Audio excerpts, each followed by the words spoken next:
दोस्तों, आज मैं आपको सुनाऊंगा एक कहानी, पोती का प्रेम। मम्मा, एक समोसा दादी माँ को भी दे आऊं? तुझे कितनी बार बोला है कि ये उस बुढ़िया के लिए नहीं बनाए मैंने। चुपचाप खा ले वरना तुझे उस बुढ़िया के साथ कमरे में बंद कर दूंगी। मम्मी का इस तरह गुस्सा देखकर बेचारी रिंकू चुपचाप खाने लगी। इस घर में दादी माँ के अलावा उसका कोई दोस्त नहीं था, इसीलिए वह हमेशा अपनी दादी के साथ खेला करती थी।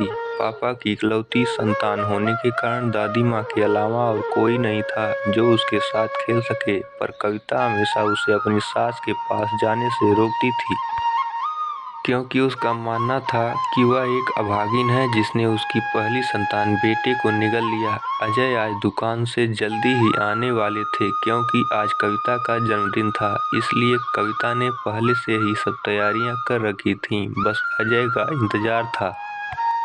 शाम को एक छोटी सी पार्टी रखी थी जिसमें कविता ने अपनी नई सहेलियों को आमंत्रित किया था। कविता खाना खाकर अपनी सास के लिए थोड़ी सी दाल व 2 सूखी रोटी रिंकू के हाथों भिजवा दी। रिंकू खाना लेकर दादी माँ के कमरे में गई। दादी माँ, आपके लिए खाना लाई हूँ, लो खाओ। आओ मेरी रानी बेटी, मेरी गोदी में बैठो। नहीं दादी माँ, नहीं, मम्मी ने मना किया है कि उस बुढ़िया की गोद में मत बैठना। अगर मम्मा ने देख लिया तो मुझे खाना नहीं देगी। और पता है दादी माँ, मम्मा ने समोसे बनाए हैं। पर बेटा, तुम मेरे लिए तो समोसे लेकर नहीं आई, और ये रोटी कितनी सूखी है, खाई नहीं जा रही है। दादी माँ, मम्मी ने मना कर दिया कि समोसे उसकी सहेलियों के लिए हैं, इसलिए नहीं दिए।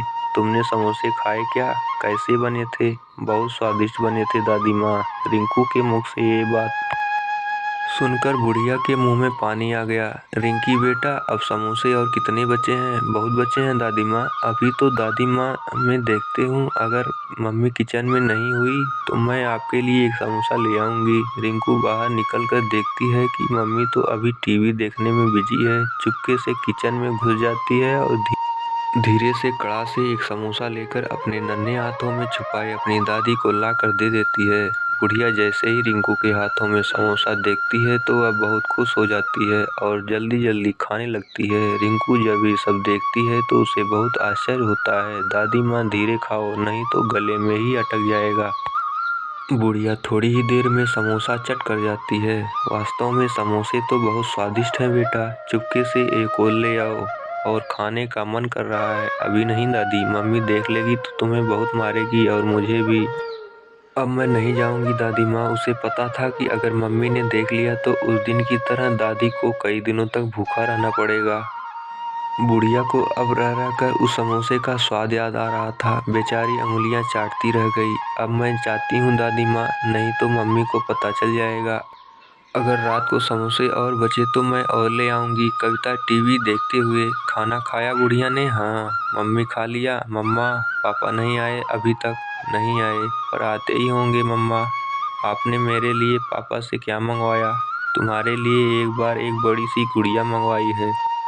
और दादी माँ के लिए कुछ नहीं। वैसे भी क्या जरूरत है उस बुढ़िया के लिए इतने पैसे खर्च करने की। ओ देखो, तुम्हारे पापा आ गए, पापा आ गए, पापा आ गए। अजय ने रिंकू को गोद में उठाते हुए, पता है हम तुम्हारे लिए क्या लेकर आए हैं? गुड़िया, ये देखो, बिल्कुल तुम्हारे जैसी सुंदर और तुम्हारी जितनी बड़ी।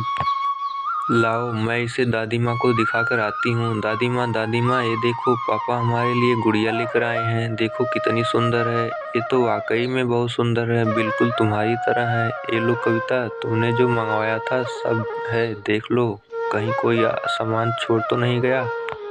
और इसमें 2 साड़ी हैं, एक तुम्हारे लिए व एक माँ के लिए। अजय, माँ को क्या जरूरत है साड़ी की? उनके पास तो पहले से ही बहुत हैं, इसलिए फालतू की वस्तुओं में पैसे बर्बाद मत करो। कविता, तुम्हें पता है आज हमारे पास जो कुछ है वह सब माँ का इकट्ठा किया हुआ है। पर हमारे भी एक लड़की है और हमें भी अपने भविष्य के लिए धन की आवश्यकता है। अगर हम यूँ पैसे खर्च करेंगे तो कल को हमारे पास कुछ भी नहीं रह जाएगा। और वैसे भी उस बुढ़िया को तो कहीं जाना नहीं, पूरे दिन घर में ही रहना है। कविता, तुम्हें पता है तुम क्या बोल रही हो? वो मेरी माँ है, और अगर मानो तो तुम्हारी भी। वो मेरी माँ नहीं हो सकती, वह अभागिन मेरे बेटे को निगल गई। खबरदार कविता, अगर और एक अपशब्द मेरी माँ के विषय में बोला तो मुझसे बुरा कोई नहीं होगा। मेरा भी फैसला सुन लो अजय। तुम आज से इस घर में या तो वो बुढ़िया रहेगी या मैं। तुम जा सकते हो, मैं तुम्हारे लिए अपनी माँ को नहीं खो सकता। मैं भी नहीं रहना चाहती इस घर में अब। आओ रिंकू, चलते हैं। हम कभी वापस नहीं आएंगे अब इस घर में। नहीं मम्मा, मुझे नहीं जाना आपके साथ। मुझे दादी माँ के पास ही रहना है। तू भी उस बुढ़िया के साथ रहकर उसकी भाषा बोलने लगी तो ठीक है। जब शाम को मेरी याद आएगी तो देखना। मम्मा आप मत जाओ प्लीज। मैं किसके साथ सोऊंगी? फिर अपने पापा के पास सोना। मैं जा रही हूँ अब। पापा रोको मम्मी को, नहीं तो वो चली जाएंगी। नहीं बेटा, उसे जाने दो, और अगर चाहो तो तुम जा सकती हो। नहीं, मैं दादी माँ को छोड़कर कहीं नहीं जाऊंगी। कविता गुस्से में घर से निकल जाती है और अपने मायके चली जाती है। कविता को गए आज 2 दिन हो गए।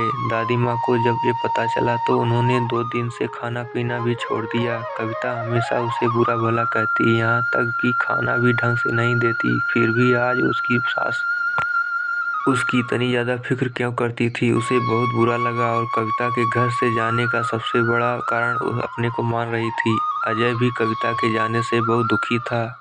भी समझ नहीं आ रहा था कि वह क्या करे। उसने कई बार कविता को फ़ोन ट्राई किया पर उसने नहीं उठाया। अजय बालकनी में आज अकेला बैठा सोच रहा था, आखिर कविता ऐसा कैसे कर सकती है। उसने तो साथ जीने मरने का वादा किया था। उसे कुछ सोचते हुए अजय अपने अतीत की आगोश में खो गया। उसे अपने वो कॉलेज वाले दिन याद आने लगे जब कविता उसे पहली बार मिली थी। कितनी अनजान व अजनबी थी वो। भोला मुख, हिरणी सी वह आँखें, वो उसका यूं शांत स्वभाव, हमेशा दूसरों के लिए जीने वाली। पहली ही बार में अजय उसमें इस तरह खोया कि उसने सबके सामने उससे प्रपोज कर दिया। और कविता भी उसके साथ एक साहस को देखकर उसे ना नहीं बोल सकी। कितनी अच्छी थी वो जिंदगी। न कोई गम था, न कोई समस्या, और न ही किसी का कोई दबाव। बिल्कुल स्वतंत्र, किसी आजाद पंछी की तरह जिसकी न कोई राह होती है और न ही मंजिल। उसे अच्छी तरह याद है जब एक बार कविता के पापा ने उसे अजय के साथ देख लिया। फिर भी उन्होंने उसकी पसंद को ज़्यादा महत्व दिया और दोनों की शादी कर दी।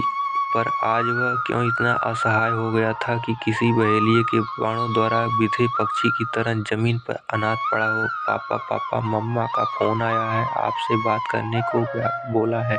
रिंकू की आवाज़ सुनकर वह अपने ख्वाबों से बाहर आया। रिंकी फ़ोन लिए खड़ी थी। अजय ने फ़ोन उठाया तो सामने से आवाज़ आई, हेलो अजय, कैसे हो आप? मैं ठीक हूँ, आप ठीक हो? हाँ मैं ठीक हूँ अजय, मुझे रिंकू चाहिए। मैं उसके बिना नहीं रह सकती। प्लीज़ मुझे मेरी बेटी दे दो। लौट आओ कविता अपने घर। देखो कोई आपका, रिंकी भी तुम्हारी और हम सब भी तुम्हारे। प्लीज़ लौट आओ। नहीं अजय, अब शायद ये संभव नहीं। जब तक आपकी माँ उस घर में रहेगी तब तक मैं लौट कर नहीं आऊँगी। अब फैसला आपको करना है कि आप किसे चाहते हो, माँ या मैं। और मैं रिंकू को लेने आ रही हूँ। भेज दोगे ना मेरे साथ उसे? हाँ ले जाओ। अगर वह खुशी खुशी जाना चाहे, आपकी बेटी है वो, आपके पास ज़्यादा खुश रहेगी। ये कहते कहते अजय का गला रुक गया। शब्द पता नहीं कहाँ गुम हो गए। अब बहुत ज़्यादा टूट चुका था वो। वह कभी भी कविता से दूर नहीं रहना चाहता था और माँ को भी अपने से अलग नहीं देखना चाहता था। उसकी ज़िंदगी में एक ऐसी शाम होने जा रही थी जिसके बाद सदियों बाद भी कोई उजाला नज़र नहीं आ रहा था। अब उसे फैसला करना था कि उसे अपना भविष्य चाहिए या गुजरा अतीत। एक तरफ उसका अतीत लिए मुंह पर झुर्रियां व बेटे से कुछ अधूरी सी उम्मीदें लिए उसकी बूढ़ी माँ, व दूसरी ओर उसका अपाहिज सा भविष्य और उसकी प्यारी सी गुड़िया रिंकू को साथ लिए उसकी पत्नी। आखिर करता भी तो क्या? वह न अकेली माँ उसे चाहिए, न ही पत्नी। एक समय था जब उसकी जिंदगी में दूर दूर तक कोई गम का नाम भी न था। पर पता नहीं किसकी नज़र लगी, उसकी हंसती खेलती जिंदगी नरक से भी बदतर हो गई। अचानक वह उठा और माँ के कमरे की ओर बढ़ा। इससे पहले कि वह माँ से कुछ बोल पाता, माँ बोल पड़ी, क्या हुआ बेटा, किसका फ़ोन था?